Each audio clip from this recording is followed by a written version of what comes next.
The Rendezvous. A Tale of Apartment 201. Prologue. The door at the top of the stairs. Santa Monica in the mid-70s was a city of gold and salt. The air smelled of jasmine and sea spray, and the nights were painted in the flickering neon of the Pacific Park Ferris wheel. At the heart of it all stood a modest stucco apartment building, weathered by the ocean breeze but held together by the vibrant lives within. "Come and knock on our door," the wind seemed to whisper through the palm fronds. "We've been waiting for you." In apartment 201, the arrangement was unconventional, scandalous to some, but a sanctuary to the three souls who called it home. There were the kisses that were hers, the laughter that was hers, and the dreams that were his. Janet Wood, the sensible florist with a heart like a rosebud waiting to bloom. Cindy Snow, the clumsy, golden-hearted secretary who saw the world through a lens of pure innocence. And Jack Tripper, a chef in training with a quick wit and a soul that hungered for more than just culinary perfection. They were a triad of friendship, a lovable space that needed a face. But in the City of Angels, even the most beautiful arrangements are subject to the storms of human emotion. Chapter 1. The Golden Hour at the Regal Beagle. The Regal Beagle was more than a pub. It was a sanctuary for the weary and a stage for the hopeful. On this particular Tuesday, the dim amber lighting caught the swirling smoke of a dozen conversations. Jack Tripper leaned against the mahogany bar, his eyes tracing the rim of his beer mug. Beside him, Larry Dallas, a man whose wardrobe consisted entirely of leisure suits and overconfidence, was scanning the room like a hawk looking for a field mouse. "Hey, you know it's a real friendly place you got here," Larry remarked to the bartender, a man whose weary eyes suggested he had seen everything and forgiven none of it. "Oh yeah," Jack chimed in, adjusting his collar. "I'm glad we stopped in. It beats sitting at home listening to Cindy try to balance her checkbook. It sounds like a construction site in there." Larry wasn't listening. His gaze had locked onto a woman at the far end of the bar. She was a vision of 70s glamour, blonde hair cascading down her neck in silken waves, wearing a peekaboo sweater that left just enough to the imagination to be dangerous. "Jack, check out the little number parked at the bar," Larry whispered, his voice thick with a mix of awe and lust. "The one with the body that won't quit?" Jack followed Larry's gaze. He felt a jolt of appreciation, purely aesthetic, he told himself, but his survival instinct, honed by years of near misses, spiked. "Yeah," Jack muttered, "and she's also got a mean-looking boyfriend with a temper that won't quit. You should have seen what he did to the bartender 5 minutes ago." "Don't do that," Larry warned. "Do what?" "Look at my girl." "She's not your girl, Larry. She's currently the property of that mountain of a man who looks like he eats tractor tires for breakfast." But Larry, ever the optimist, didn't listen. He moved toward her. Jack, bound by a misplaced sense of loyalty, followed. The mountain of a man was Max. He was built like a brick wall and possessed the social graces of a cornered badger. When Jack accidentally made eye contact, Max's face darkened to the color of an overripe plum. "You're doing it again," Max growled, his voice a low vibration that Jack felt in his molars. "Sir, excuse me," Jack said, raising his hands in a gesture of peace. "I don't have the slightest interest in your girlfriend. Truly, I'm just observing the architecture of the room." Max didn't care about architecture.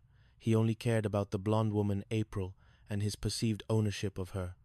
April, however, looked at Jack with a mix of pity and sudden interest. She saw the kindness in his eyes, a sharp contrast to the suffocating possessiveness of the man beside her. "I'm getting a little tired of both of you," Max barked.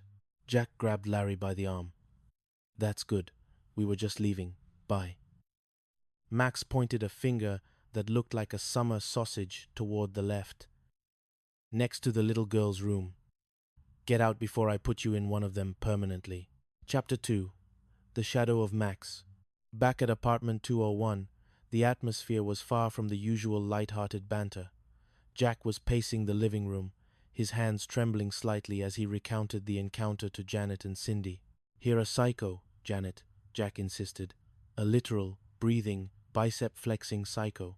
Janet, ever the voice of reason, was trimming a bouquet of carnations. You have a talent for attracting the wrong kind of attention. I was just being friendly, Jack protested, and then she showed up here. Who? Cindy asked, looking up from a pile of crumpled bank statements. April, a voice called from the doorway. They all turned. April was standing there, looking ethereal and deeply troubled. She had followed the bartender's directions and Jack's trail of fear straight to their door. I've come over to apologize for Max's behavior, she said softly. I'm April. Jack felt a surge of adrenaline. April. Well, you're a lovely month, especially the way you overflow into May. Jack, stop it, Janet warned. April walked into the room, her presence filling the small space with the scent of expensive perfume and impending doom. I told Max what you said about controlling his temper. He hit the bartender. Jack went pale. He hit the bartender? Because of me?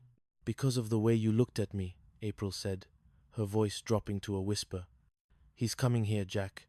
He plans on being at the Beagle every night until he catches you, and he knows you live around here. Well, that doesn't scare me one bit, Jack lied, his voice cracking. Suddenly, a thunderous boom echoed through the hallway. It wasn't a knock, it was an assault. Open up in there. It's Max. Chapter 3. The Great Escape. The apartment became a blur of motion. Janet pushed April toward the kitchen. Cindy tried to hide behind a floor lamp. Jack, paralyzed for a second, considered jumping off the balcony before realizing they were only on the second floor and Max would likely catch him in midair. Quick, hide! Janet hissed. Not you, Cindy, Jack yelled as Cindy tried to climb into the linen closet. April, get in the kitchen!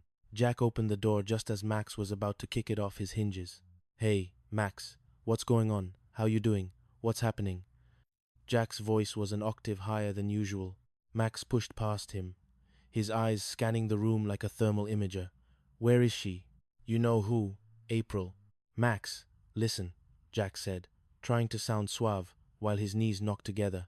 With two beautiful girls like this that I'm living with, what would I want with a third? Janet and Cindy nodded vigorously. Yeah, what would Jack want with another girl? Janet added. Since he can't get anywhere with either one of us. Max wasn't buying it.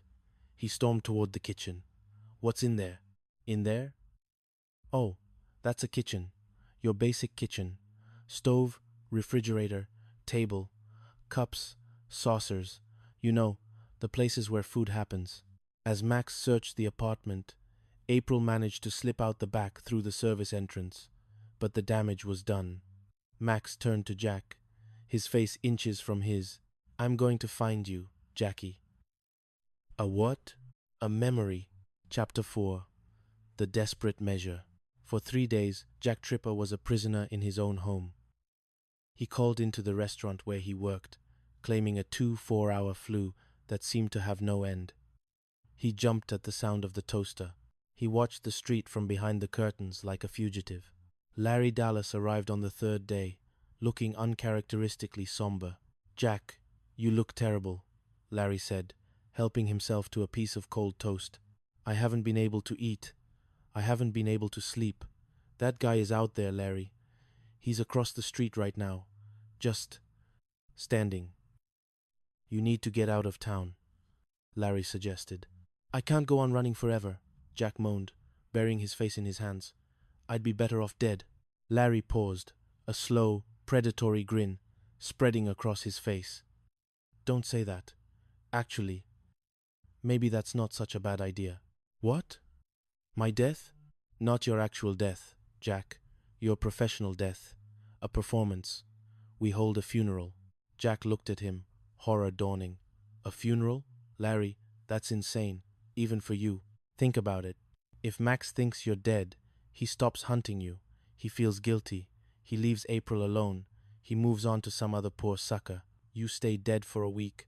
Then you resurrect after he left town. It's foolproof. Chapter 5. Shady Hills. The Shady Hills funeral home was a place of heavy velvet curtains and the cloying scent of lilies. Larry had used a connection, a friend who owed him a favor, to secure a viewing room for a few hours. Janet and Cindy were dressed in black, their eyes red from crying, mostly from the onions, Larry had forced them to sniff. Jack, meanwhile, was tucked into a plush, satin-lined casket, wearing his best suit. "I can't do this, Larry," Jack whispered from the coffin. "It's cramped, and I'm allergic to these flowers." "Stay down," Larry hissed. "Max is in the parking lot. I saw his car." "This thing has a sunroof," Jack muttered, feeling the breeze from the open lid. "It's like a Japanese import." "Shut up, Jack. Someone's coming,"